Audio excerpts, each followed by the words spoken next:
We are going to talk about her book, The Glass Bead Curtain, and it's very much there in front of you on the hoardings. The Glass Bead Curtain. Lakshmi, which year did it come out in? This year. And before that, may I just thank Adab Foundation for bringing me over here, and especially Shri Mithul Dikshitji and Annie Zaidi, whose mails I've been enjoying. She's the festival director, and it's wonderful to have a vibrant festival director like her. So it's such a wonderful chance for me to discuss a newly released book. And the same thing happened in my former previous visit to Chandigarh when Manju Jaitka released my London one and other stories. So you wanted me to say a few. I asked you, and you did mention that the book has come out just this year. So it's a brand new book, it's oven fresh, you could say, and it is in English. This is your debut attempt in English. Yes. But earlier you've been writing in Tamil, right? Mostly. So Mostly. how do you feel being a bilingual writer? I was just wondering if you think in one language and write in another, if you dream in one language and speak in another, how does it feel to be a bilingual writer? See, I mean, okay, I feel provoked enough by this question, and thanks for provoking me and giving me a chance. First of all, I think we should be grateful at all that we can think. We don't just think in one language and think in another language, we just think.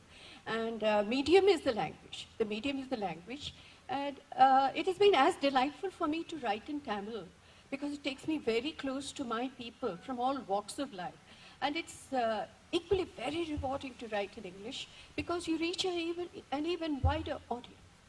And that is so, it's very enriching to get a feedback from the English. As for this novel, it is set in the turn of the century, has a lot of the last phase of British influence.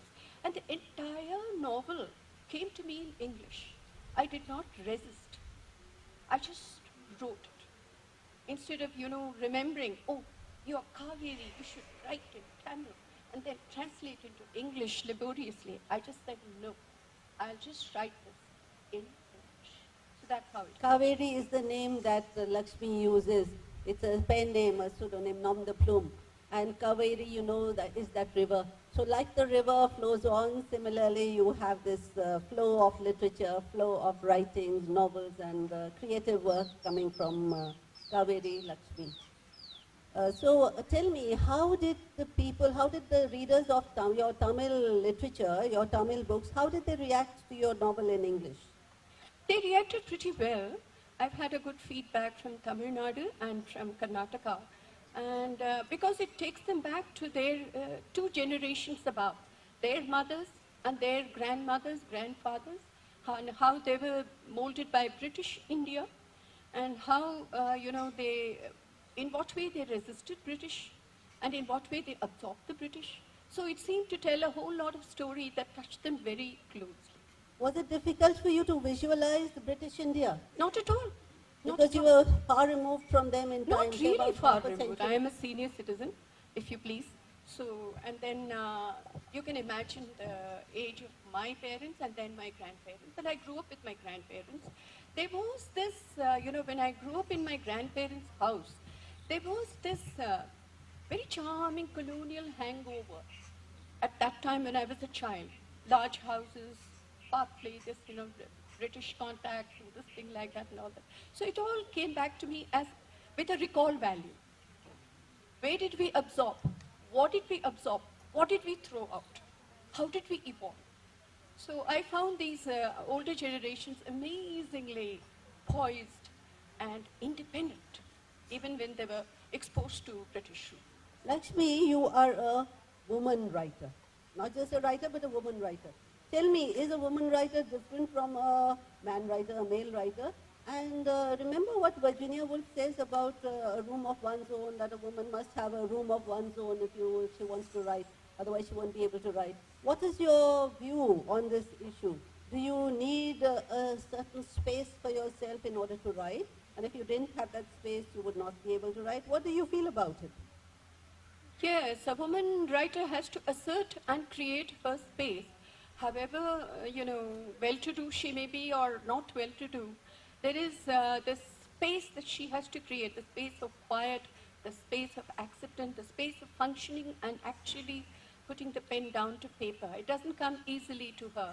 It is not a role that is accepted by the rest of the family. But yes, once she creates that space for herself, and I think once she's accepted by a literary community, then the family members fall into place.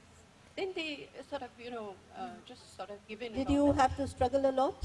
I struggled a writer? lot in the beginning, but after that, not much. I struggle a lot with non-family members, not my own family members. Those who are outside the family who cannot accept the kind of a time that I claim for myself or the space.